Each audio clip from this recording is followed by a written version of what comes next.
Boa noite a todos. É um prazer estar aqui, agradeço o convite. E tenho essa tarefa hercúlea de tentar falar sobre o impacto das mudanças climáticas na economia brasileira, atentando para o foco de energia. Mas, desde já, eu adianto que, quando falamos de impacto da mudança do clima na economia brasileira, a energia é apenas um dos pontos onde esse impacto irá ser sentido. Porque a mudança do clima, ela impacta quase todos os setores da economia de um país, de uma região. Então eu vou falar um pouquinho sobre tudo e espero que consiga transmitir um assunto que é tão vasto em 45 minutos. Okay? Bom, aqui no Brasil, nós desenvolvemos, conforme foi dito anteriormente, um estudo com a participação de 11 centros de excelência na área de mudança climática e na área de economia. Esse estudo foi inspirado no relatório Stern, que foi um relatório divulgado em 2006 pelo economista Nicholas Stern, que estimou o custo da mudança climática para o mundo no século e traçou uma linha de ação para combater a mudança do clima e estimou o custo desse combate e comparou os dois, ou seja, quanto custa combater a mudança do clima versus quanto custa sofrer com a mudança do clima. E obteve valores que mostram que a atuação precoce, ela faz com que nós tenhamos uma economia limpa, que permita que não tenhamos um impacto do clima durante o século, ou pelo menos que minimize, e que, portanto, uma ação imediata, ela traz custos imediatos, mas que no médio e no longo prazo se revertem do ponto de vista econômico de maneira favorável. Ou seja, o custo de não fazer nada, da inação, é maior do que o custo de ação e reduzir emissões de gases de efeito estufa. Então, inspirado nesse estudo que foi lançado em 2006 e que teve uma forte repercussão internacional, aqui no Brasil, 11 centros de excelência se reuniram para fazer um estudo que se inspirasse nesse estudo do Stern. E é sobre esse estudo que eu pretendo falar. Nós lançamos em novembro do ano passado os resultados iniciais do estudo, mas como ele contém uma série de detalhes, nós vamos aos poucos liberando informação. Primeiro é um relatório síntese, depois um relatório um pouco mais complexo. Agora nós estamos preparando um livro para lançar daqui a algum tempo, com os detalhes que são mais de interesse da academia do que dos tomadores de decisão. Bom, essas 11 instituições se reuniram porque temos diferentes expertises. E é um estudo que faz com que a produção científica de uma dessas instituições seja utilizada como input para a produção científica de outra instituição. Então, é um trabalho integrado e eu vou tentar, mais ou menos, explicar como ele foi feito e quais são os alcances desse estudo em termos de resultado. A primeira coisa que nós fizemos foi delimitar o escopo do estudo. Então, nós queremos saber o impacto da mudança do clima na economia ao longo do século. Isso é um pouco diferente do que tradicionalmente se faz na área de mudança do clima, que todo mundo está acostumado a ouvir falar e acompanha em função das matérias jornalísticas de televisão, como, por exemplo, que vem sendo negociado ao longo dos anos no âmbito da Convenção do Clima das Nações Unidas, que é a questão de reduzir a emissão para que nós não tenhamos uma mudança climática muito forte e que, portanto, o impacto na civilização seja pequeno. O nosso estudo ele focou mais com relação a que acontece na economia considerando a mudança do clima dado. Ou seja, a inércia do clima é muito longa. Já temos indícios de que de 2 graus, menos de 2 graus não vamos ter de aumento de temperatura, porque tudo que se fizer agora não é suficiente para reverter uma tendência de aumento, mas sim para minimizar esse aumento. Então, nós vamos ter um aumento de temperatura. Então, com base nesse aumento de temperatura previsto, nós fizemos uns cenários de clima no Brasil. Esses cenários de clima foram feitos pelo INPE, aqui o Instituto Nacional de Pesquisas Espaciais, que pegou um modelo de clima global e fez um tratamento nesse modelo que tem o nome de downscaling. O que é o downscaling do modelo global de clima? É você pegar um modelo que mostra a evolução do clima no mundo, nas grandes regiões, e dar um foco e verificar o que acontece numa determinada região. Tá? O INPE tem uma excelência muito grande nessa parte de modelagem climática e consegue trazer um modelo que tem células muito grandes de análise para células pequenas de território de 50 km². Então, o INPE, com base na mudança de clima, que o painel de cientistas que trabalha junto à ONU identifica como sendo a mudança do clima ao longo do século, conseguiu identificar quais serão essas mudanças em células de 50 km² no Brasil durante o século XXI. Com base nisso, e que tipo de parâmetros o INPE analisa? O INPE analisa temperatura, precipitação e uma série de outras variáveis que permitem que os estudiosos dos outros institutos que trabalham com os setores da economia possam saber qual é o reflexo da mudança nesses parâmetros de temperatura, pressão, velocidade dos ventos, precipitação, etc. Qual é o impacto da mudança nesses parâmetros que vai o setor sofrer de alguma maneira. Então, nós trabalhamos com o INPE nesses cenários de clima que nos permitiram calcular os impactos setoriais na economia brasileira. O primeiro passo depois de estimar a mudança de clima nas regiões brasileiras foi verificar o que irá acontecer com a oferta de recursos hídricos. Ou seja, se vai mudar a precipitação, a temperatura, etc., vamos ter regimes de chuvas diferentes. Se vamos ter regimes de chuvas diferentes, imediatamente nos ocorrem 2 problemas.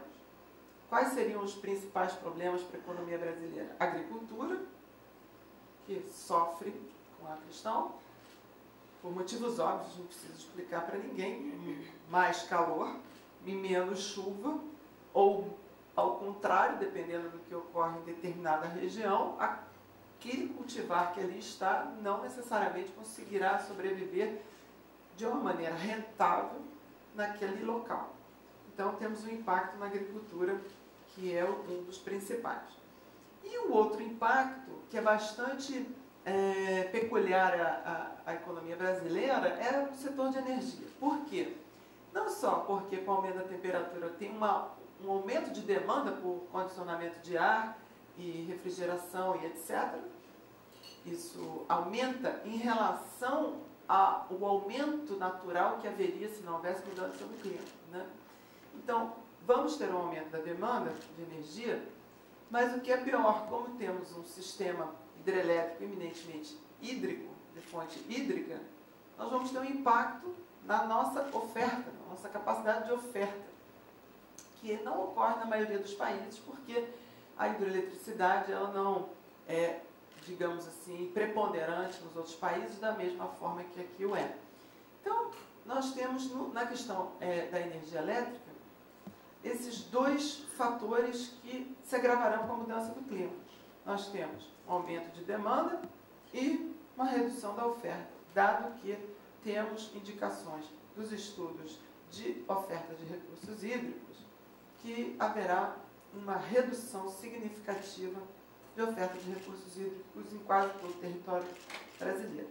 Então, na hora de planejarmos a expansão da oferta, nós temos que levar em consideração que temos uma redução da oferta de recursos hídricos e que a performance do setor elétrico não será a mesma caso não houvesse o problema da mudança do clima, né? Então, essas questões, elas permeiam todo o resto da economia brasileira, porque nós temos uma economia cuja base agrária é muito importante, a agropecuária no Brasil tem um peso muito grande na economia, e sem energia não se vai a lugar nenhum, né? Então, o nosso estudo começou trabalhando a partir dos cenários de clima, né? Fizemos os cenários de oferta de recursos hídricos, analisamos os impactos na agricultura e na energia. Quem analisou os cenários na parte de recursos hídricos foi a Fundação Brasileira para o Desenvolvimento Sustentável. Eu estou me referindo às instituições porque alguém que tiver interesse particular em ver detalhes do estudo pode acessar o site dessas instituições ou também acessar o site onde esse estudo está disponível em sua íntegra, que é economiadoclima.org.br. A parte de energia foi desenvolvida pelo pessoal da COP, que é lá da UFRJ. Né?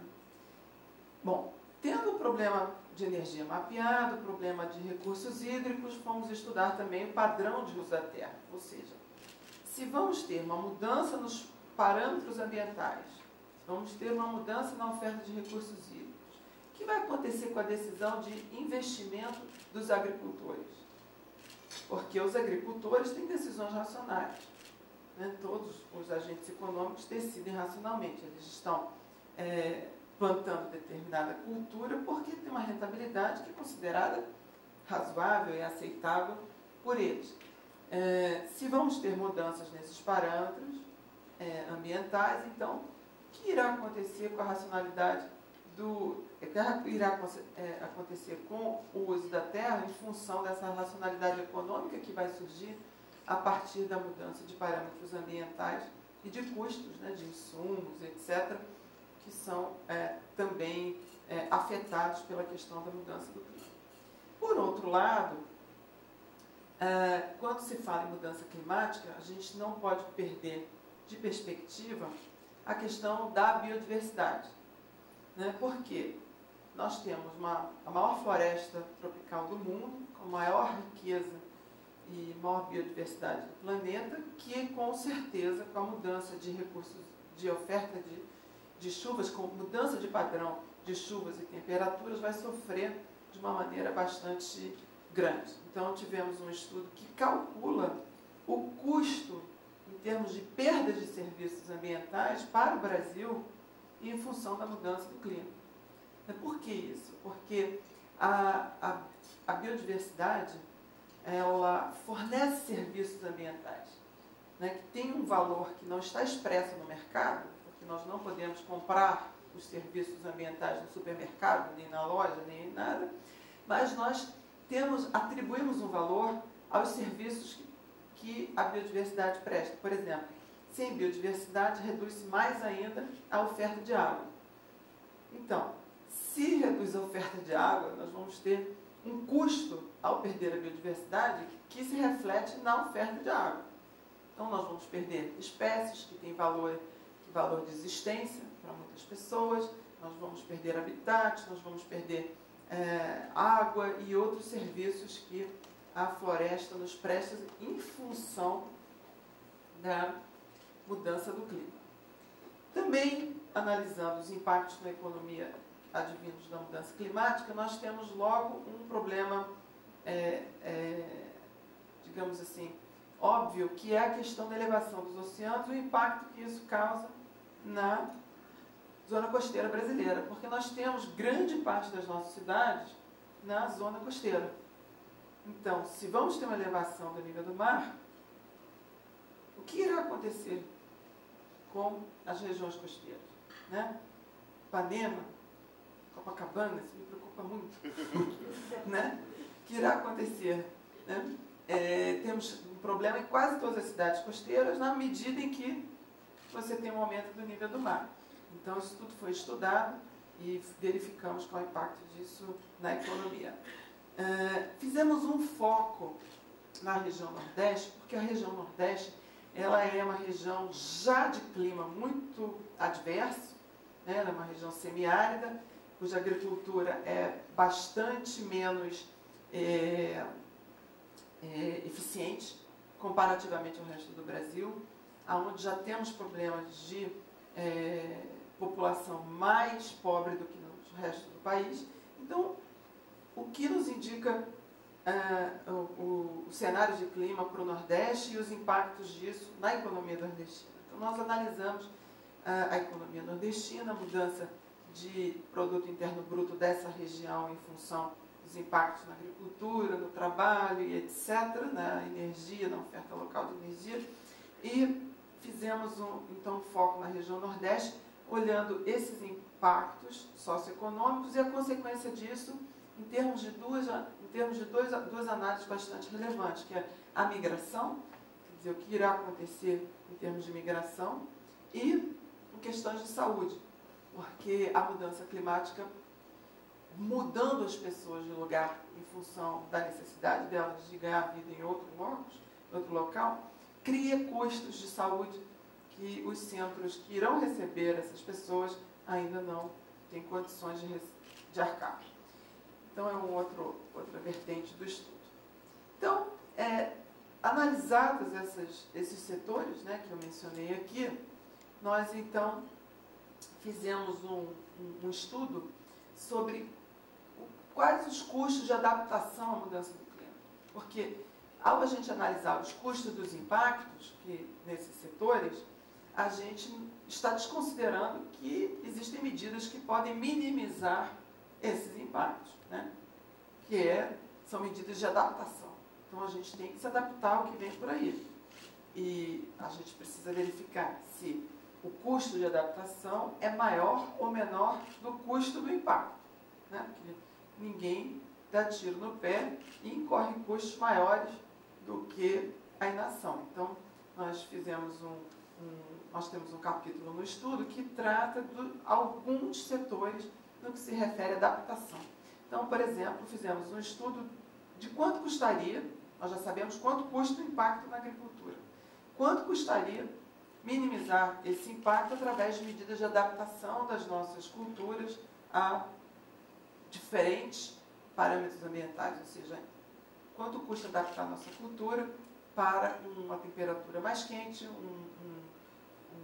uma oferta menor de água e etc. Fizemos também uma análise do quais seriam os custos do setor energético para cobrir esse déficit de oferta de energia que será será advindo da falta de recursos hídricos e como minimizar o impacto na zona costeira, né? Depois disso, pegamos esses custos dos impactos, mais algumas medidas de adaptação, e rodamos um modelo macroeconômico de equilíbrio geral, que aqui quem fez esse trabalho foi a USP, e temos um resultado para esse estudo que compara a situação seguinte, a situação do desempenho do PIB brasileiro até 2050, na hipótese de não termos nenhuma mudança climática, e o desempenho do PIB considerando a mudança climática. Ou seja, nós vamos ter, então, uma perda de produto interno bruto em função dos custos setoriais que eu me referi anteriormente, seja pelos impactos, seja pelos custos de adaptação que conseguimos identificar como sendo execuíveis e custo-eficientes. Aí passamos, então, para uma outra parte do estudo que se refere às oportunidades de mitigação da mudança climática. Ou seja, primeiro, a gente viu qual é o impacto na nossa economia, depois como adaptar um pouco a nossa economia, depois como isso vai se refletir no PIB brasileiro, e então partimos para analisar o que seria possível de se fazer para contribuir com o esforço mundial de redução de emissão de gases de efeito estufa para minimizar o impacto global da mudança climática. Mas é importante a gente chamar atenção para o fato de que, quando o Lord Stern, aquele economista que primeiro fez esse tipo de estudo, analisou o custo do impacto versus o custo da ação, ele comparou duas coisas que são comparáveis. Por quê? Porque o custo da ação implica um custo para o mundo todo e um benefício para o mundo todo. Quando a gente está analisando uma economia como a brasileira, se nós fizermos um esforço de mitigação, ou seja, de redução de emissão de gases de efeito estufa enorme, nenhum outro país fizer esse esforço, a gente não tem resultado nenhum, porque é o único problema mundial que a cooperação entre todos os países é fundamental para que se chegue a um resultado de redução de emissão. Quer dizer, nós não podemos comparar os custos de reduzir as emissões brasileiras versus os benefícios para o Brasil disso. Por quê? Porque o esforço brasileiro sozinho, independente, não resulta em benefício global nenhum. Nem para nós, nem para ninguém. Porque a atmosfera ela é única e não se tem como...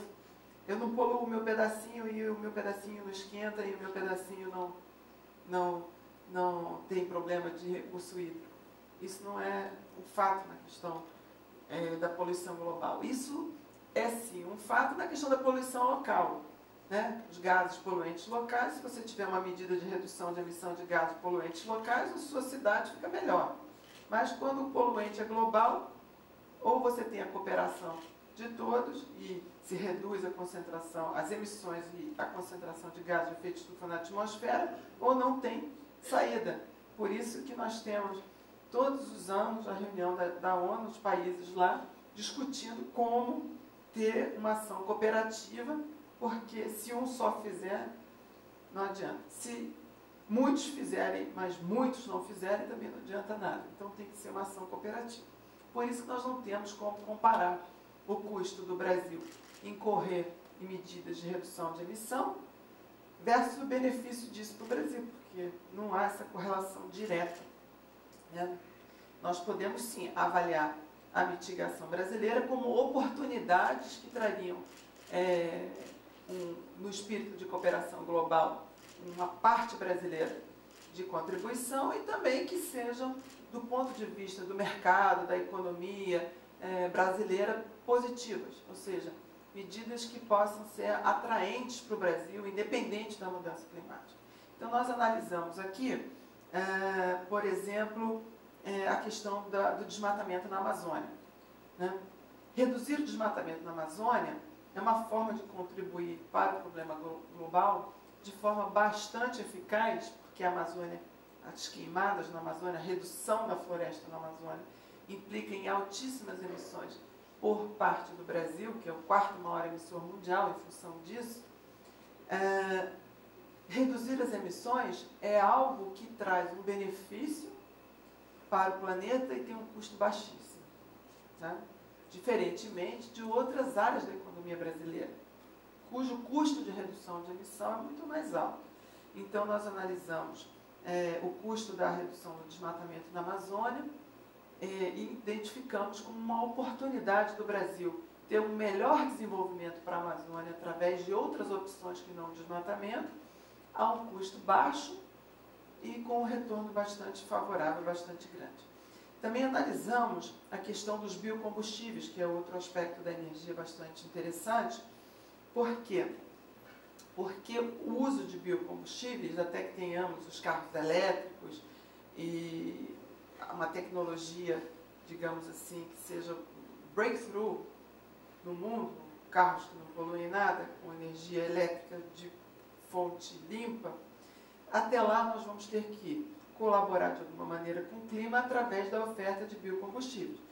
E nós temos, no caso brasileiro, dois biocombustíveis bastante eficientes do ponto de vista da mudança do clima, que é o álcool, né, para veículos leves, e o biodiesel, que para qualquer veículo, mas que no caso brasileiro mais se aplica ao transporte de carga e transporte coletivo.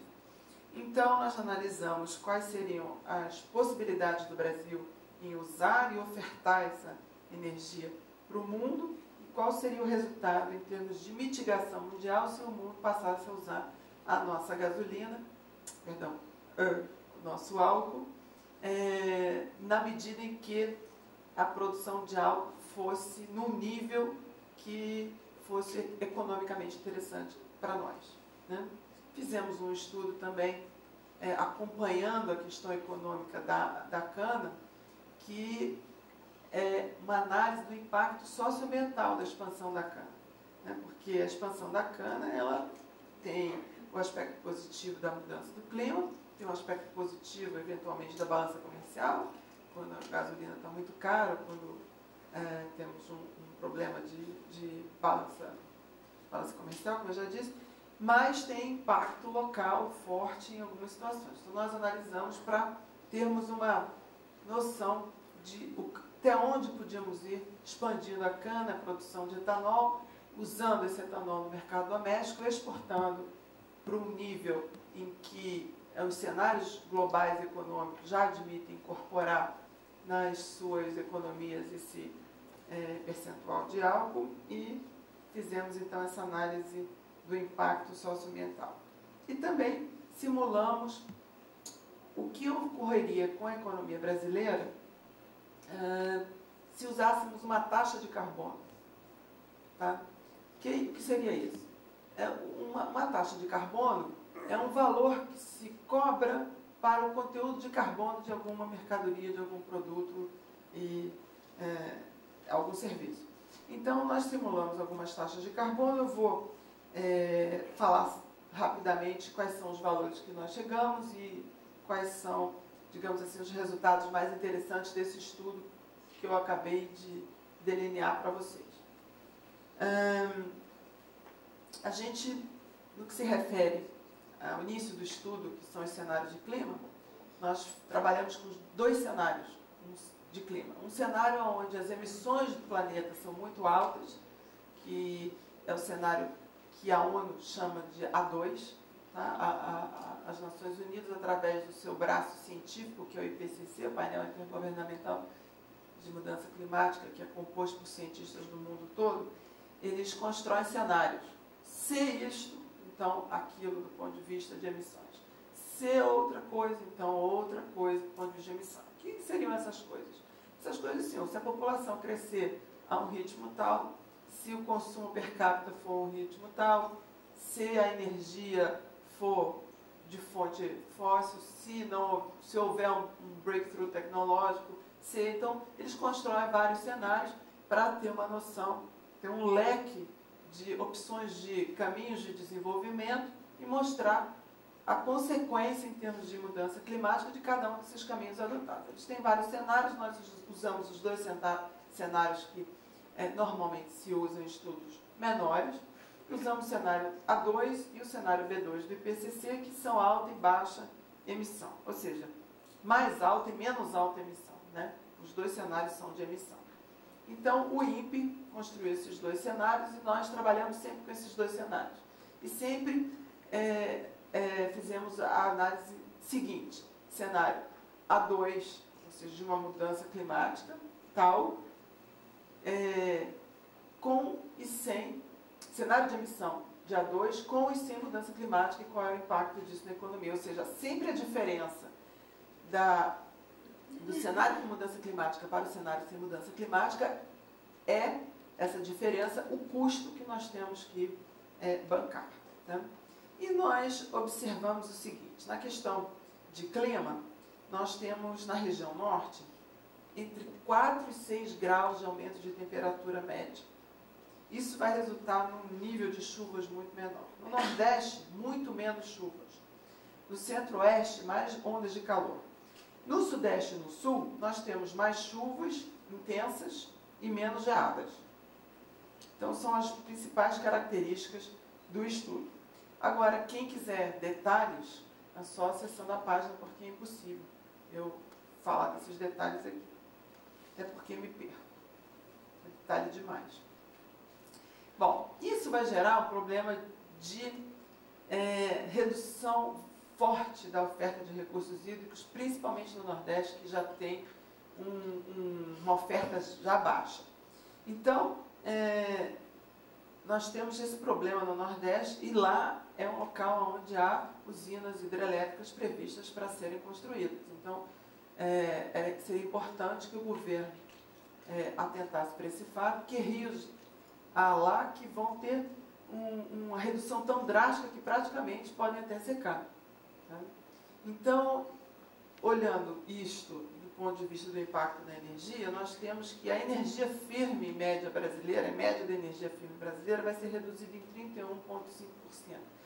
A energia média não tem forte abalo, mas a energia firme, que é a capacidade de gerar na pior situação hidrológica, vai se reduzir em 31,5% no pior cenário. Isto implica no custo de capital de investimentos adicionais de 93,6 bilhões de reais até 2035. E um custo operacional anual de 12,7 bilhões de reais. Por quê? Porque o Amazonas, por exemplo, o Rio Amazonas vai ter uma redução de 36% na oferta de água, Tocantins menos 46%, São Francisco menos 69%, Parnaíba menos 83%, Atlântico Norte menos 82% de oferta de água, não estou falando de coisa pequena. Atlântico Sudeste menos 32%, Atlântico Sul, que são as principais bacias, essas que estão mencionando, menos 26%, Uruguai menos 30%, Paraguai menos 38%, Paraná menos 8%.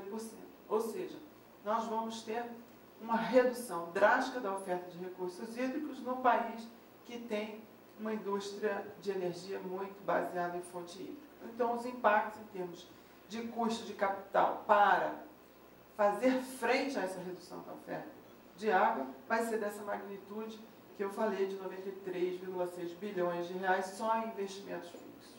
É uma coisa a se pensar. Bom, a produção agrícola brasileira cai para todos os cultivares analisados. Nós analisamos algodão, arroz, café, feijão, girassol, mandioca, milho, soja. O único produto brasileiro importante na nossa balança comercial não, na nossa produção agrícola, que não se abala com a mudança do clima, é cana. Como não vamos mais ter café, podemos trocar o café pela cachaça. Porque o café vai ficar cada vez mais restrito às zonas de sul, e vamos daqui a alguns anos, segundo o pessoal da Embrapa e da Unicamp, que é quem fez esse estudo, passar a tomar café argentino. Então, porque o café vai descendo, à medida em que vamos esquentando, o café vai descendo procurando zonas mais temperadas, de clima mais favorável para seu pleno desenvolvimento. Então, como a cana não vai se abalar, nos resta eventualmente mudarmos de bebida e passarmos para cachaça. Esse estudo agrícola, ele faz uma análise da seguinte maneira: tal cultivar é apto para aqueles parâmetros ambientais ou não é? Então, a quantidade de áreas brasileiras que serão aptas para esses cultivares que eu me referi, à exceção da cana, vão se reduzir de maneira bastante acentuada. Bom, isso vai impactar. E o que vai acontecer então? Qual a decisão do agricultor em função disso, né? A gente pode observar que vai haver uma pressão sobre as florestas. Então, vai aumentar a pressão sobre floresta em todas as regiões, para poder compensar a redução da oferta de alimentos em função da mudança do clima. Nós temos essa questão de pressão sobre a floresta. Nós vamos ter menos lavouras no centro-oeste, no sudeste, mais lavouras no sul, no norte e no nordeste, mais pastagem em todas as regiões, menos no sul. Vou explicar o que é isso. Por que temos mais pastagens? Isso não significa que vai ficar bom para a pastagem. Significa que não nasce da mesma maneira que ele cultivar ali, bota um boi, bota uma vaca, para não deixar o local completamente sem atividade econômica. Então, nós temos no Nordeste uma forte penetração do pasto de baixa rentabilidade, do gado de baixa rentabilidade. Então, é uma questão a se pensar bastante problemática. No caso da biodiversidade na Amazônia, nós teremos, como eu já disse anteriormente, perdas de espécie, perdas de floresta, etc. E a gente, medindo em termos de valor da floresta hoje, em serviços ambientais, a floresta ela gera 591 dólares por hectare por ano em serviços ambientais. Com a mudança do clima, a Amazônia deverá se reduzir em 40% em termos de cobertura vegetal, com a extinção de 1/3 das espécies. E as perdas serão de 26 bilhões de dólares no ano de 2100. Ou seja, não é acumulada no ano. Tá? Provavelmente 25,9 no ano de 2099 e assim no futuro. Ou seja, naquele ano, pela inexistência, pela redução da área de floresta, nós vamos ter essa perda econômica, tá? De serviços ambientais. Nas zonas costeiras, nós observamos, nós analisamos algumas cidades que são as seguintes: Rio, Salvador, Porto Alegre, Vitória, Santos, Recife, Fortaleza e 8 micro-regiões. O patrimônio em risco, pelo aumento do nível do mar, é da ordem de 207 bilhões de reais. Ou seja, se o mar subir e inviabilizar o patrimônio que ali está estabelecido, na faixa de ocupação do mar, não é todo o patrimônio, onde o mar iria ocupar, nós temos um patrimônio em risco desse valor de 207 bilhões de reais. A gente tem que lembrar que geralmente quem fica em área de risco é a população mais pobre, né? Então, engordar a praia de rico é uma coisa que é barata, não é cara, né? É uma adaptação que está mais para frente, lá aqui no meu estudo, que é barata. Você tira a areia do mar e engorda a praia, aumenta o nível da praia e protege a população que está ali, a atividade econômica que está ali, de turismo, etc. Mas as regiões onde já alagam, né, que são as regiões de baixada, onde as populações mais carentes costumam se localizar, e elas não se localizam ali à toa, elas se localizam ali porque ninguém quer. Né? Então, você não tem como comprar um apartamento em Ipanema, você vai morar numa área de baixada que já, eventualmente, no caso do Rio de Janeiro, por exemplo, alaga. De vez em quando alaga. Aí a pessoa mais pobre, mais humilde, perde tudo. Só que como alaga com uma baixa frequência, a pessoa não sai dali, compra tudo de novo, passam-se 5 anos, né, que é uma taxa de recorrência de alagamento, e você perde tudo de novo. Agora, na medida em que o nível do mar subir em definitivo, nós vamos ter que realocar essas pessoas. E esse custo a gente não estimou. Porque realocar pessoas implica em custos muito além desse patrimônio que está em risco. O nosso trabalho é um trabalho pioneiro. É a primeira vez que as 11 instituições trabalham juntas, né? Então eu deveria ter feito as ressalvas no início de que, por ser pioneiro, ainda tem muitas lacunas, muitas incertezas e muitos aspectos a serem mais bem trabalhados e mais bem estudados. Né? Bom, então temos esses valores que apresentei para os impactos, caso nada se faça. Mas aí podemos fazer algumas coisas, né? E nós, como já disse, estudamos adaptação para agricultura, energia e para zona costeira. No caso da agricultura, que vale a pena mencionar, a gente tem que, se fizermos investimentos em melhoria genética dos nossos cultivares, de modo que elas fiquem mais resistentes a estresse hídrico e a altas temperaturas, nós conseguimos reduzir o custo da perda desses cultivares de maneira bastante eficiente e bastante importante do ponto de vista econômico. Então, a gente não pode perder de perspectiva que não dá para ficar esperando a mudança do clima chegar, e nós temos que ter uma atuação mais rápida possível de modo a investir na modificação genética, que leva um tempão. Você não consegue modificar um cultivar para amanhã. Você leva uns 10 anos para modificar um cultivar de modo a que ele fique apto a se manter na região que ele está, com menos água e mais calor. E nós estimamos que esses investimentos por cultivar seja da ordem de 1 milhão por ano, por 10 anos. Uns 100 milhões você consegue melhorar grande parte dos cultivares brasileiros, pelo menos arroz, algodão, café, feijão e soja. A outra opção é fazer irrigação, mas aí nós comparamos o custo de irrigar versus o custo de modificar geneticamente as plantas. E a irrigação ela só se mostra mais rentável do que a modificação genética para milho. Nenhum outro cultivar apresenta uma rentabilidade melhor se irrigado fosse em vez de modificado geneticamente. Então a gente tem que lembrar também, e nós não analisamos isso, que para irrigação a gente precisa de água, né? E se não vamos ter água também não será fácil irrigar. E localizar em que você precisa ter irrigação com uso de energia, que também já é outro problema. Então nós estamos dizendo que as análises de irrigação não se mostram economicamente interessantes, mesmo desconsiderando a questão da redução da água e da energia. Então, se a gente for ainda acrescentar os custos de aumento de oferta de água e de energia, então é que não se mostra viável mesmo.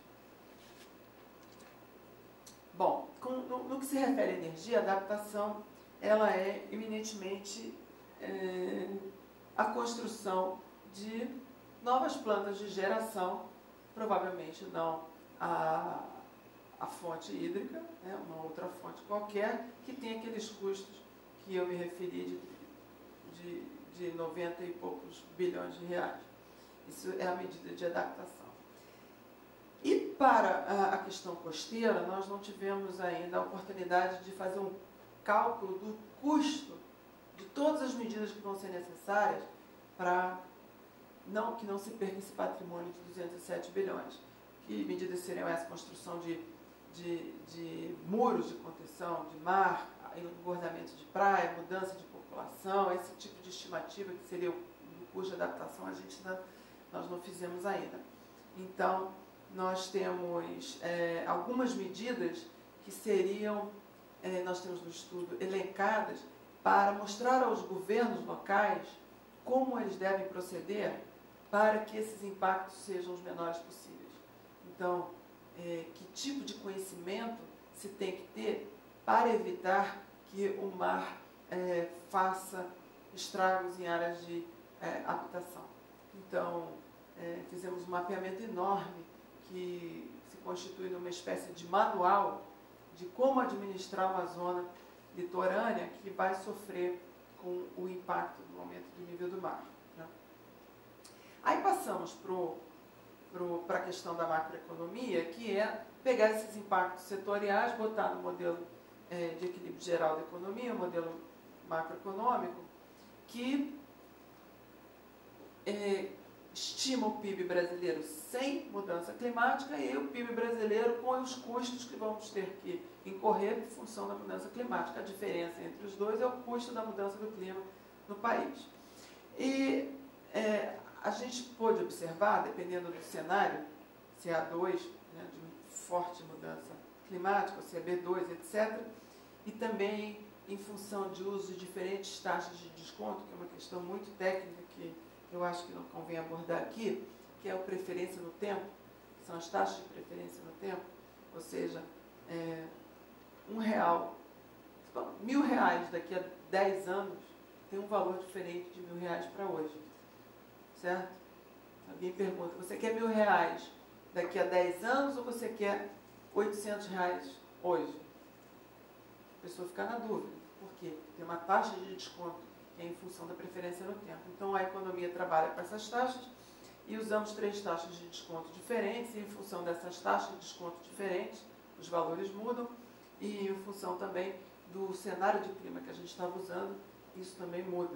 No nosso estudo, no site, tem lá os valores para todas essas simulações, mas aqui eu vou falar só do range, né, da faixa, e a gente observa que as perdas de PIB variam entre 13,6% e 147% do PIB de 2008.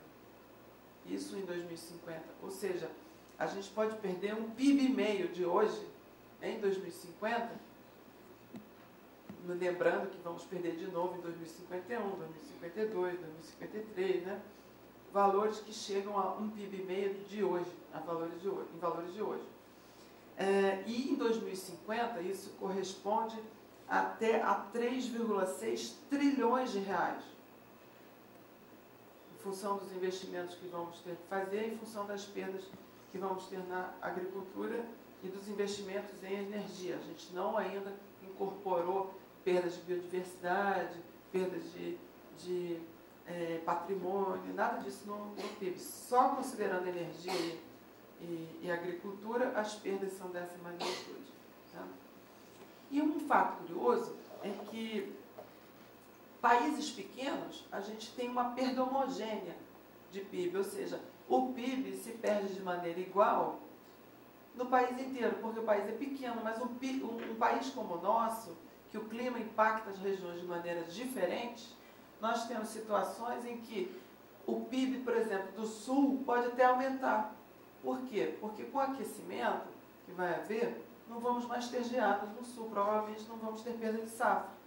Então, o sul pode vir a ganhar, dependendo do cenário que nós estamos analisando, com a mudança do clima. Mas, em compensação, o Nordeste, que já é uma região sofrida, perde muito. Então, o que mais chama a atenção nesse estudo não é a perda global do PIB, mas é o aumento das desigualdades regionais. E isso é péssimo, né? Porque nós temos uma luta histórica para nos redimirmos dessas desigualdades e elas vão ser agravadas com a mudança do clima. Quando analisamos, então, o outro lado do estudo, indo para um caminho já aqui de finalização, que eu me referi anteriormente, que seria a redução do desmatamento para a contribuição com o esforço global de mitigação do problema. Nós temos que nós analisamos o custo de oportunidade da floresta, do desmatamento. O que vem a ser isso? Quando os agentes econômicos, os grandes e os pequenos agropecuaristas, eles têm uma racionalidade, certo? Eles derrubam a floresta porque eles ganham seu sustento dali. Ninguém é kamikaze. Ninguém derruba a floresta. Oba, hoje é dia, eu vou queimar a floresta, que legal. As pessoas, elas derrubam a floresta porque elas implantam no lugar das florestas uma atividade econômica. E, no Brasil, a atividade que predomina é o gado na floresta amazônica. Como é que é a dinâmica disso? Você tem uma floresta virgem, aí você tem o pessoal que faz a extração das madeiras nobres, né? Tira a madeira nobre, tirando a madeira nobre, exporta para o sul do país ou para o exterior, etc. E aí taca fogo no que sobra, põe o gado para comer o que sobrou depois do fogo, porque o gado tem a função de limpar a área. Porque se você deixar, depois de tirar a madeira nobre, depois de tacar fogo, você deixar a área intacta, a floresta rebrota. Então, você bota o gado trata de, em torno de 5 anos, limpar o que sobrou, depois vem o agricultor e planta, geralmente soja, né? Então, você tem uma cadeia de atividades econômicas na região amazônica que gera uma riqueza, né? E que riqueza é essa? Então, nós medimos, ou seja, quando a gente deixa de desmatar, a gente tem o que em economia se chama custo de oportunidade. Ou seja, você deixa de receber um valor, um recurso, porque você deixou de ter uma atividade econômica. Então, nós estimamos que o PIB da floresta amazônica desmatada, né, é em torno de $1.000 por hectare, que é muito baixo. E considerando o que tem de carbono nessa floresta desmatada, a gente chega à conclusão que se a gente remunerar o proprietário da terra, ou aquele que desmata, com $3 por tonelada de carbono, para que ele possa ser um guardião da floresta, em vez de desmatar, ele ficar ali tomando conta para que ninguém desmate, nós temos esse custo de $3 por tonelada de carbono, que é muito baixo. Ou seja, se um país tiver que reduzir suas emissões, mais fácil dá para o Brasil $3 para cada tonelada de carbono que o Brasil não emita de floresta, em vez de arcar com um custo, por exemplo, no Japão, de $450 por tonelada de carbono. Mas no caso seria tonelada de CO2, desculpa, uns $150 por tonelada de carbono.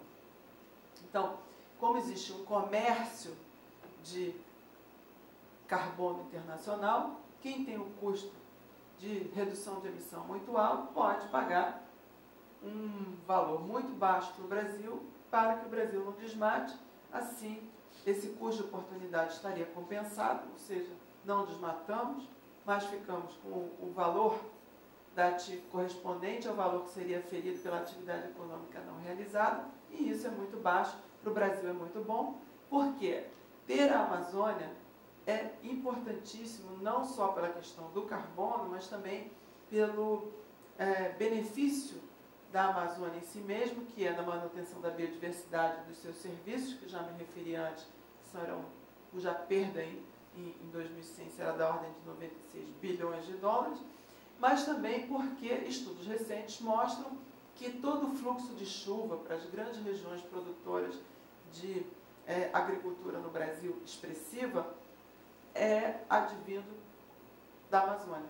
Ou seja, a Amazônia ela produz rios aéreos, que é o nome novo que se está dando, a água que é produzida lá e que vem através da atmosfera e se precipita nas grandes regiões produtoras de agricultura no Brasil. Então, nós temos uma situação em que não desmatar é bom por questões de mudança climática, não desmatar é bom por conta de serviços ambientais, dentre eles esse que é fazer chover nas outras regiões do país que tem uma agricultura muito importante. E com um valor baixíssimo por tonelada de carbono, você remunera o agente econômico que está ali, de modo que de desmatador ele passa a ter uma função de guardião de floresta. Na questão de biocombustíveis, a gente pode ofertar até 12 bilhões de litros, até 92 bilhões de litros em 2035, com um acréscimo de 19 milhões de hectares de cana, também até 2035, sem que haja uma competição com produtos alimentares. Ou seja, nós simulamos, através de modelos matemáticos, o comportamento do agricultor, e nós podemos, nós sabemos que ceteris paribus, ou seja, se não abrirem estradas em locais inadequados, se não tiverem uma política de fomento de produção de cana em lugar inadequado, ou seja, mantidas as condições atuais, se os agricultores tiverem apenas que lidar com as questões de mudança climática e mudança de preços relativos nos seus insumos, nós vamos poder ampliar a área de cana em 19 milhões de hectares até 2035, sem que haja competição com produção de alimentos. Os impactos socioeconômicos disso foram analisados em 558 micro-regiões, e nós analisamos o que seria o impacto em termos de necessidade de água, perda de solo, disponibilidade hídrica, qualidade do ar, clima global, segurança alimentar e emprego. E todos os resultados mostram que a cana, se mantida a política atual, não deverá impactar em nenhum desses parâmetros de maneira forte.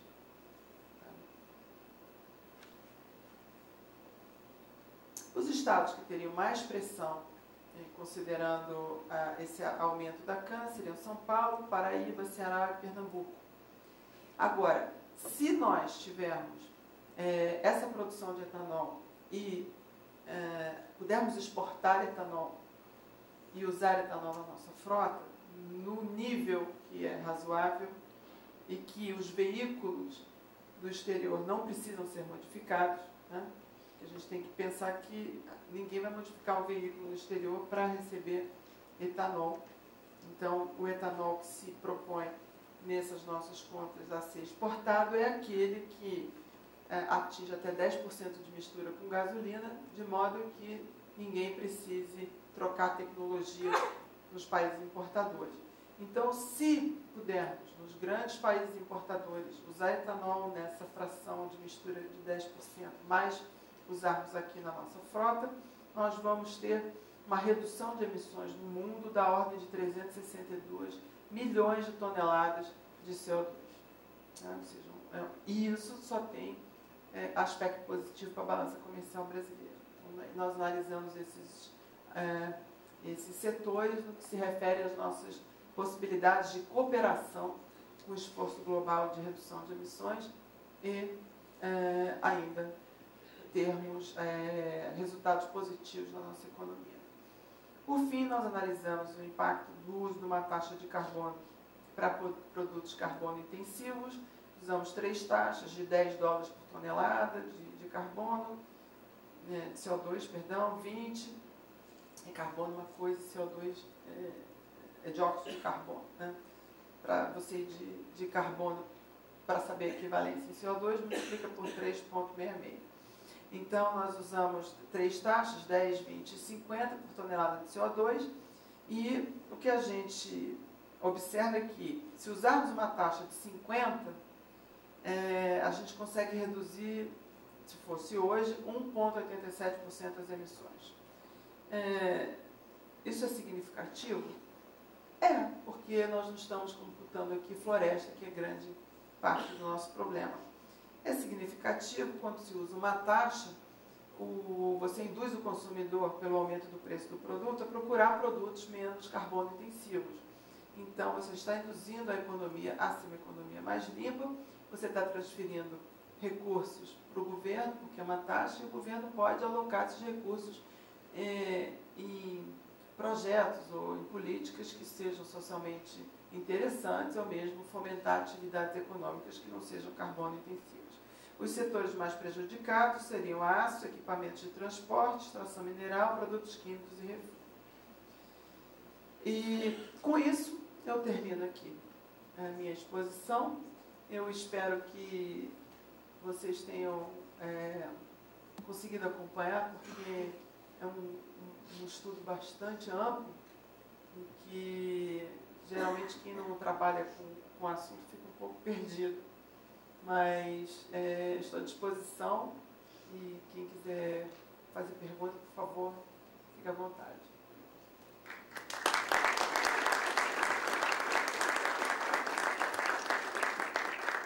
Bom, obrigado por esse cenário que a professora Carolina nos trouxe, né, de quer dizer, aumento das desigualdades. Isso já é um gravíssimo problema, né, para o Brasil. Eu acho que agora nós temos vários dilemas e reflexões para a gente poder fazer perguntas. Então, quem de vocês gostaria de perguntar e participar, levante a mão, serão atendidos na ordem. Jéssica e Cláudia estão aqui para vocês, né? Então, façam as perguntas e procurem serem breves e objetivos. Obrigado.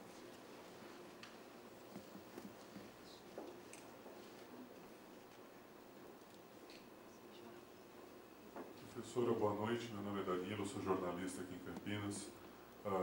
Primeiro, queria dar parabéns por esse estudo. Eu acho que é algo muito importante, que há muitos anos a gente vinha nas conversas aqui, nas palestras da CPFL sobre esse tema, de alguma forma cobrando que um estudo dessa magnitude fosse realizado no Brasil, né?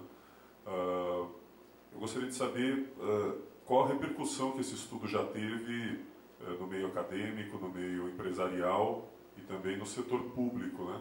A impressão que a gente tem sempre, já falei sobre isso na semana passada com o Sérgio Besserman, é que as empresas, principalmente empresas de energia como a CPFL, têm muito interesse em estudos como esse, e o meio acadêmico também está tendo muito interesse em estudar essas mudanças climáticas. O poder público é que às vezes parece que é um pouco lento para acompanhar essas mudanças. Então, essa seria a minha primeira pergunta.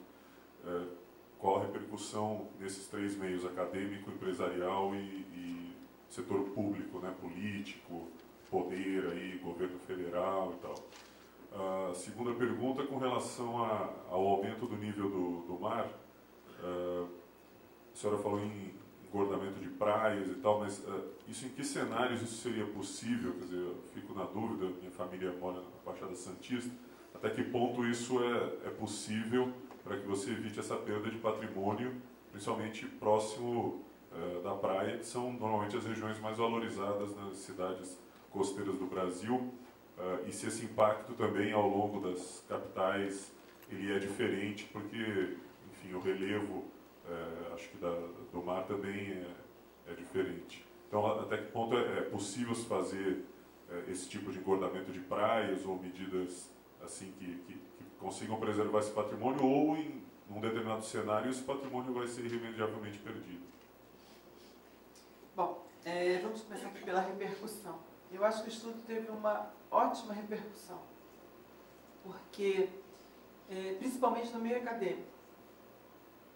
Primeiro porque envolveu quase todos os principais centros de estudo do Brasil, que foi a Universidade Federal do Rio de Janeiro, a USP, Unicamp, Embrapa, Fiocruz, Universidade Federal de Minas Gerais, o INPE, o IPEA, a FBDS.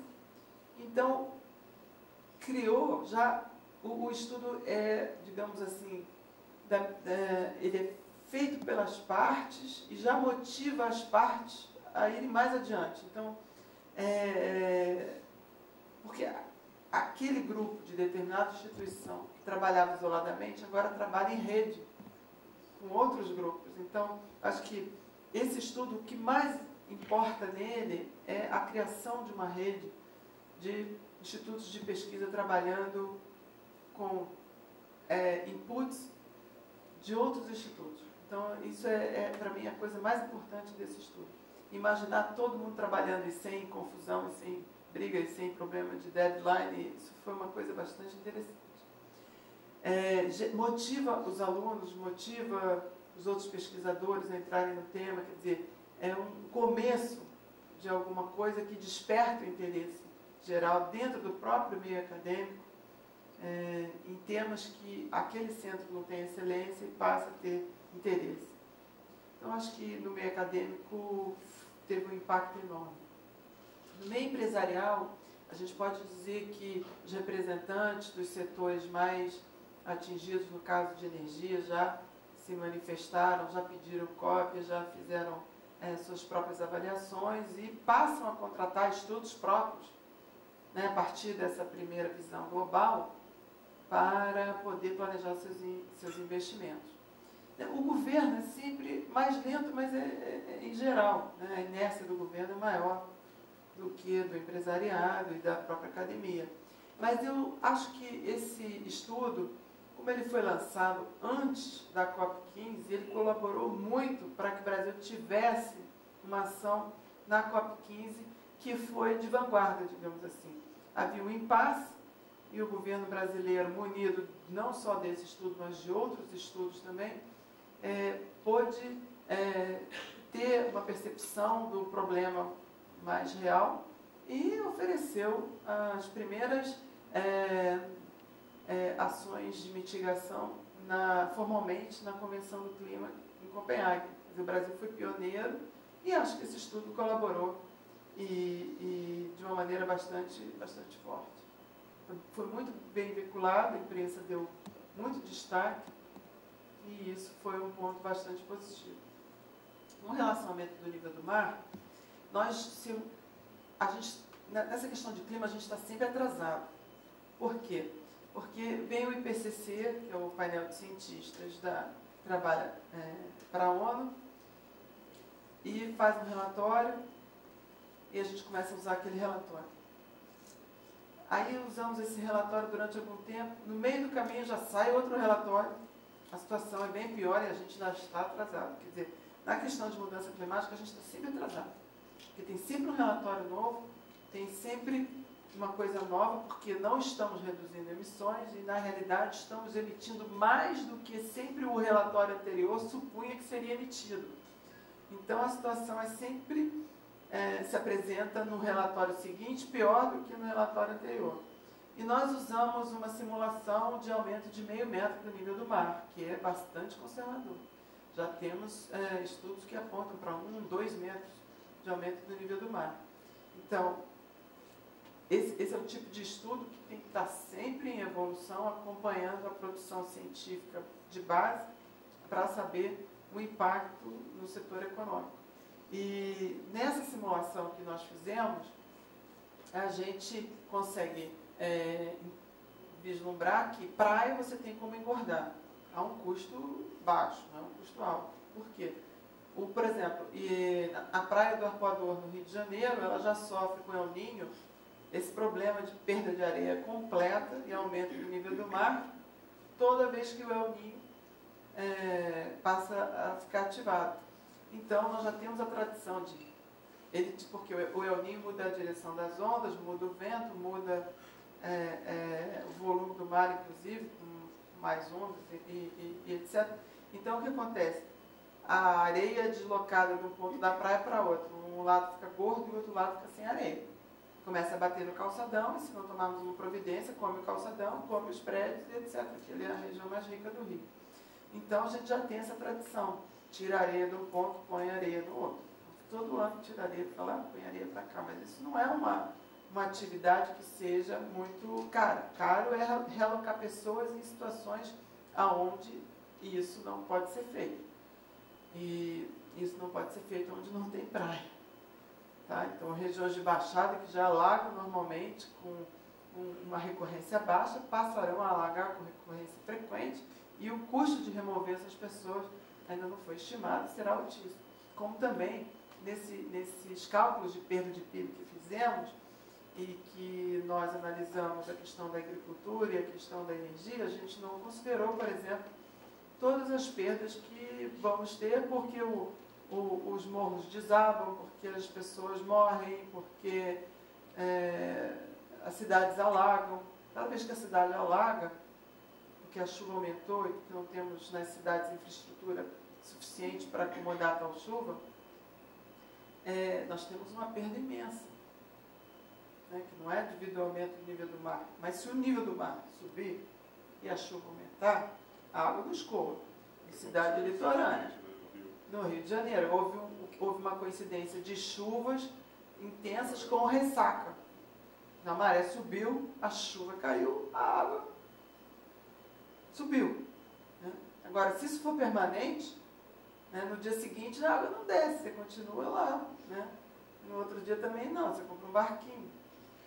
Né? Então, isso ainda são coisas que não analisamos. Né? Como resolver esse problema? Só fizemos uma análise mais simples do estimar o valor do patrimônio que está em risco, que eventualmente vai ser perdido.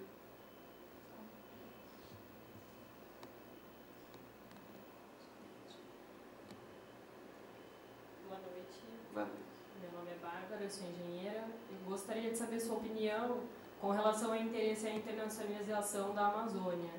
Se você acha que com a perda da biodiversidade, do valor econômico dela, realmente tudo isso gira em torno do mercado de emissão de gás carbônico ou se há outra relação com isso e se essa não seria realmente uma solução, já que você disse da questão de pagar os $3 para ser guardião da Amazônia.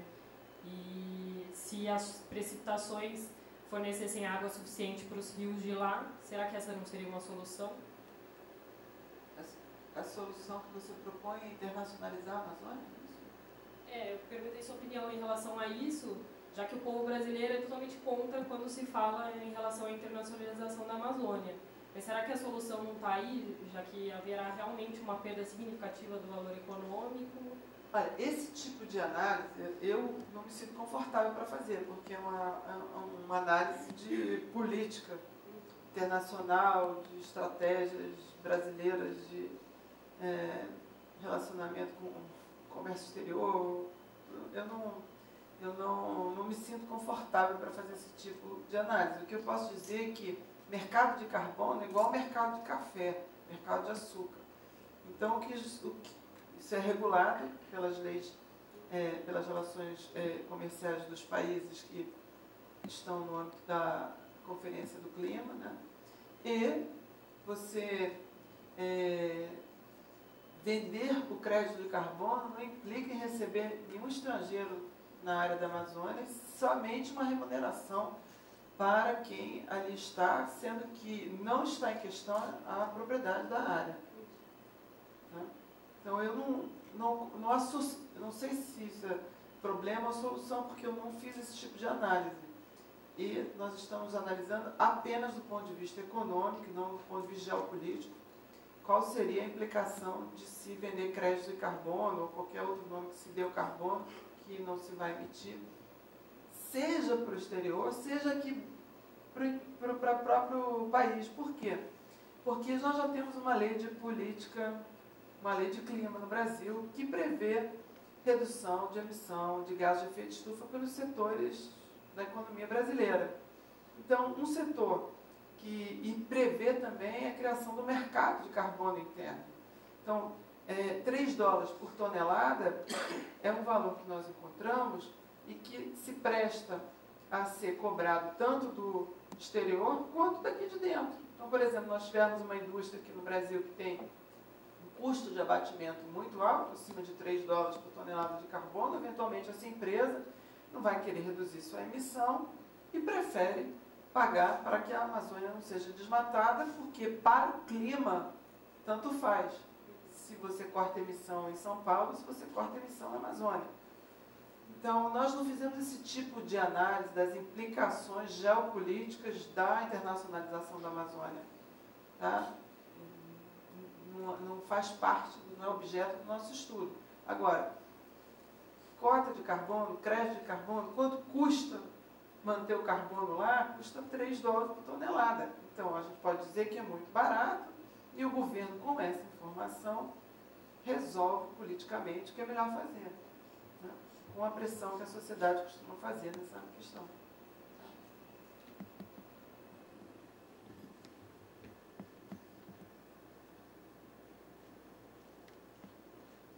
Boa noite, professora. Adriana. Boa noite. Eu vou aproveitar para perguntar uma coisa para a senhora. É um prazer tê-la aqui. Eu que agradeço. Que me preocupa bastante com relação à água. Já há anos a gente tem convidados importantíssimos, tais como a senhora, falando sobre a água. E a minha preocupação é a seguinte: se o Brasil é um país que tem cerca de 8.000 quilômetros de costa, água, mar, né? Por que não usar, por exemplo, as marés, como já países do norte já fazem, para energia? A gente pode usar esse mar todo que nós temos aqui. Por que não investir na técnica de dessalinização da água do mar para fornecimento de água potável? E qual é o problema de se ter hidrelétricas se a água pode ser utilizada? Eu acho que ela não morre na produção de energia, ela não se esvai. Não compete com outros usos. Exatamente.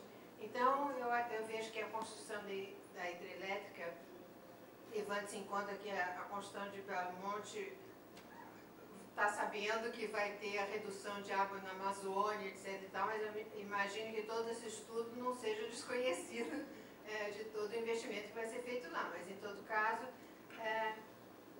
o que prejudica a construção de hidrelétricas e por que não investir nessas outras áreas que eu digo? Primeiro, na parte de desenvolvimento de tecnologia para dessalinização da água do mar, ou para a utilização das marés nessa costa inteira do Brasil que a gente tem, em vez de usar os rios, ou secar o rio São Francisco, quase secar o rio, sei lá, pelo Brasil todo. É a minha curiosidade. Olha, vamos por partes. As hidrelétricas, elas não competem no uso da água, elas não exaurem a água. O que acontece é que quando você constrói uma hidrelétrica, você faz uma barragem, você alaga uma área, ou você muda o curso do rio, você tem um impacto na área onde ela vai ser construída em função da biodiversidade que se perde, em função da população que está ali e vive daquele curso com aquela abundância de biodiversidade, da pesca, etc., que eventualmente vai ter perda. Você tem a questão da realocação das pessoas, e isso tem custos sociais. Para alguns, para outros tem ganho. Né? Tanto é que você tem o movimento daqueles afetados por barragem, mas também você tem outros movimentos que estão interessados na construção de usinas hidrelétricas. Então, veja bem, é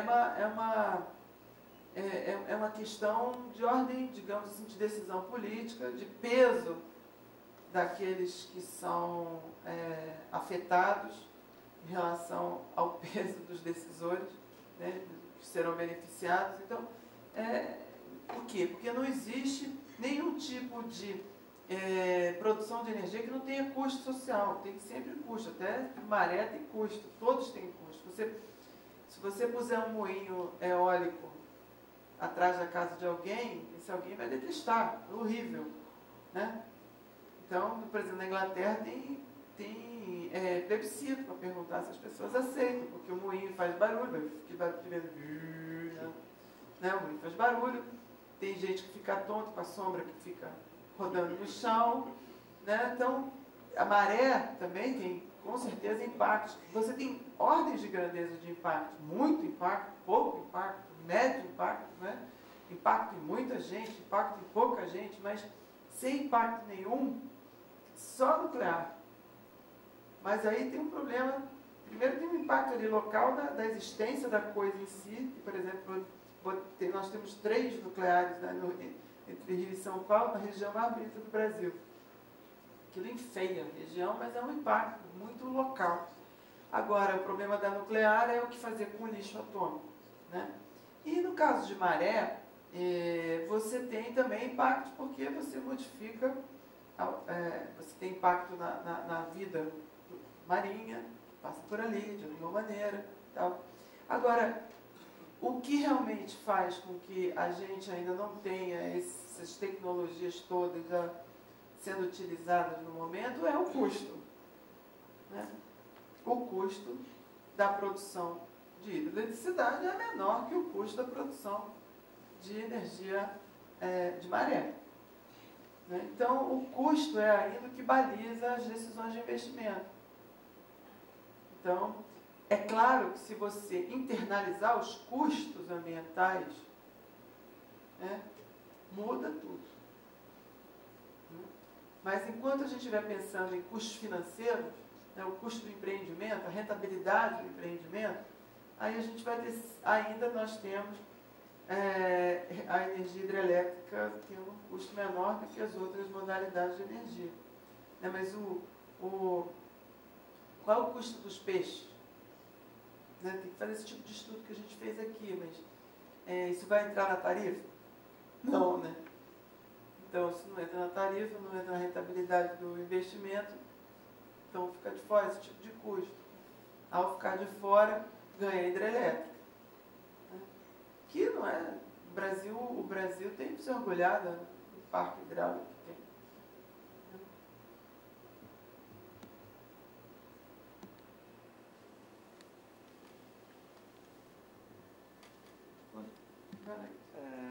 Por favor, dentro desse cenário assim, meio apocalíptico, tá? Será que não tem nada assim do outro lado mais positivo? Por exemplo, a gente está falando em hidrelétrica. A gente sabe que hoje, com a expansão de usinas, se esses projetos que foram engavetados, essas coisas, se vierem à tona, todas essas possibilidades positivas que tem a cana e tal, só hoje nós teríamos 2 Itaipu que poderiam ser geradas por usinas. É quase um autofinanciamento. Né? Para chegar nessa expansão, que você estava falando de usinas, do Alto, etc., que seria mais viável, vai se necessitar muito mais do que essas usinas que estão em projetos. Isso quer dizer, muito mais Itaipus. Será que isso daí seria uma saída, um lado positivo, e se tem outros lados positivos também dentro desse cenário? Olha, primeiro eu deveria ter feito uma ressalva aqui, que eu não fiz no início da apresentação, porque me esqueci, é que nós trabalhamos com um modelo global de clima, fazendo o downscaling para o Brasil, mas existem 24 modelos globais de clima, e nem todos convergem, ou seja, a maioria converge sim para a redução da oferta de recursos hídricos no Nordeste, problema da Amazônia, a maioria dos modelos converge. Mas tem modelos que dizem que é o contrário, que vai aumentar a oferta de água. Então, como nós não temos como trabalhar com 24 modelos, isso é impossível, né? A gente trabalha com um modelo que tem um grande reconhecimento internacional e que, quando você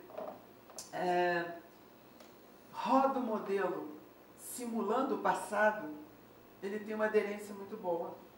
Ou seja, a gente rodou o modelo que nós fizemos o downscaling, o INPE fez isso, considerando o período 1961 e 1999, e o modelo que a gente usou tem uma aderência muito grande.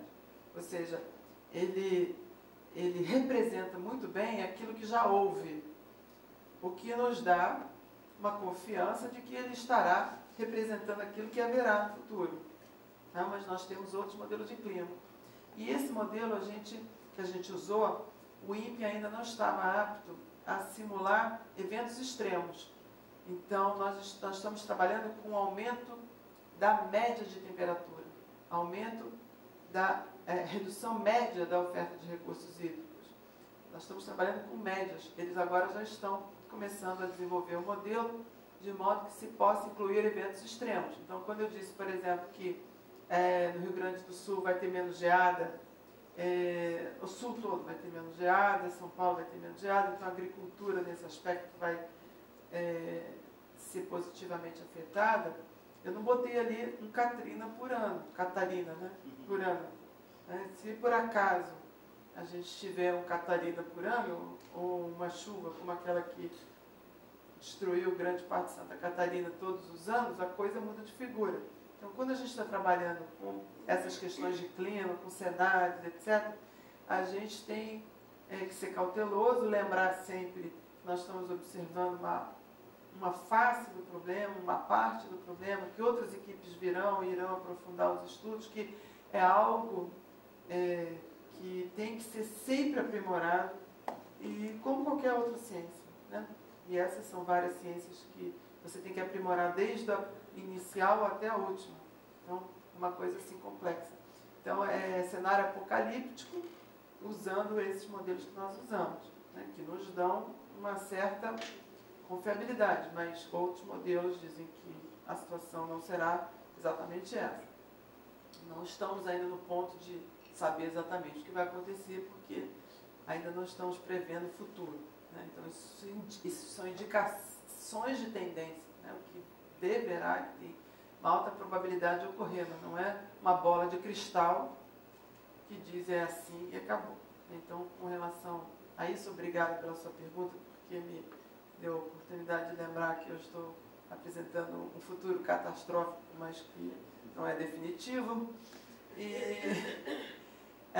com relação à sua questão sobre oportunidades, o que nós verificamos é que vai haver um déficit hídrico que vai afetar as usinas já existentes e as programadas, as usinas hidrelétricas. Então, qual é a medida de adaptação que nós usamos? Nós vamos supor que nós vamos substituir por térmicas a gás natural. E isso tem esse custo. É isso que a gente fez. Outras simulações podem ser feitas. Vamos botar eólica, vamos botar não sei o quê. Só que o custo vai sempre subindo, porque a energia mais barata depois da hidráulica é a gás natural. Então, a gente usou a tecnologia que não sofreria supostamente o impacto de redução de recursos hídricos, mais barata que se pudesse usar para substituir aquela que tem um impacto forte negativo. Inclusive, a gente chegou até a estudar qual é o impacto da temperatura na eficiência das térmicas, porque também tem um impacto. A turbina a gás, ela sofre decréscimozinho de eficiência em função do aumento da temperatura. Então ela também é impactada, mas não muito, não de maneira veemente. Eu respondi a sua pergunta? Mais ou menos? O que a gente coloca, por exemplo, as termoelétricas, né, geradas pelas usinas, elas são quase que a matéria-prima do próprio bagaço, que vem da própria... Você está se referindo à cogeração. Cogeração, exatamente. Então, quanto mais você expandir isso que parece ser muito promissor, você tem um substitutivo, inclusive bem mais econômico, né? E de uma energia que estava sendo jogada fora e que seria aproveitada. Então, consequentemente, vamos dizer, o custo disso tudo pode ser reduzido. Por exemplo, hoje na Itaipu ela é muito significativa. Você pode fazer micros locais de... PCH. Exatamente. Você vai ter o quê? Um conjunto disso tudo, e bem distribuído, por sinal, né? Uma energia bem barata. Pois é. Mas a empresa de pesquisa energética, nesse novo plano de desenvolvimento energético brasileiro que ela está até em fase de consulta pública, estão considerando um aumento da oferta de energia de bagaço de cana. Mas também tem várias questões tecnológicas a serem consideradas. Você pode fazer etanol de bagaço também, né? Etanol de segunda geração, então tem que avaliar o que é mais, tem um retorno melhor, se é produção de energia elétrica, se é aumento de produção de álcool, uso do bagaço, quer dizer, tem uma série de detalhes que eu não sei exatamente como é que foi tratado no nosso estudo, mas a pessoa que coordenou essa parte de energia vai estar aqui na semana que vem. Então ela vai poder falar com mais detalhe como é que eles consideraram exatamente a questão da biomassa entrando na matriz energética brasileira de maneira mais veemente, digamos assim, e também a questão da energia eólica, considerada, e outras fontes de energia. Mas lembrando sempre que energia de bagaço, ela existe sempre o temor dela não ser uma energia firme, né, que é sazonal, e as outras energias também. Né? Energia eólica, energia solar. Então, o governo, para a garantia de energia firme, está sempre na base, introduzindo uma energia que ela não é sujeita a flutuações como essas energias renováveis. Né? Então, isso é uma coisa que requer maiores detalhes, mas eu, a princípio, lhe digo que o que nós analisamos foi isso. Foi a redução da oferta de recursos hídricos e os investimentos necessários em termoelétrica gás natural que seriam necessários para fazer frente a essa redução da oferta com um aumento da demanda.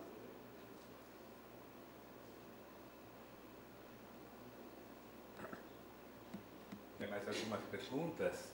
Alguém que gostaria de fazer alguma pergunta? Tem? Queria saber se dentro desse modelo que a senhora estava falando, que foi feito o estudo, o impacto na Amazônia pode chegar ao ponto de savanização da Amazônia ou de morte de uma boa parte da floresta, até por falta d'água, por falta de... Sim, isso não foi exatamente no nosso estudo. Nosso estudo pegou a savanização já prevista pelos modelos do INPE, em outros estudos inclusive, para calcular o custo da perda de biodiversidade pela substituição da floresta por savana. E os estudos do INPE mostram que você teria até 40% de perda de floresta sendo substituída por savana em função da mudança do clima. Isso em quanto tempo? Até o final do século. É muita coisa.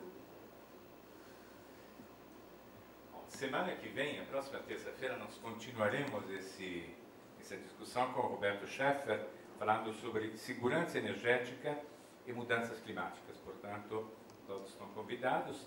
Lembrando também que sexta-feira nós teremos Corpo e Intensidade, uma palestra sobre o futuro do corpo, sempre ligada ao Projeto Brasil 2014, com Hélia Borges e a curadoria de André Martins, que é um psicólogo e um filósofo. E gostaríamos de encerrar agradecendo especialmente a palestrante por essa possibilidade que ela nos deu de refletir criticamente sobre as mudanças climáticas e energia no Brasil hoje, né, em ocasião justamente desse projeto que nós vamos ter que enfrentar. Muito obrigado. Então, gostaria de concluir com um aplauso caloroso. Obrigada, foi um prazer.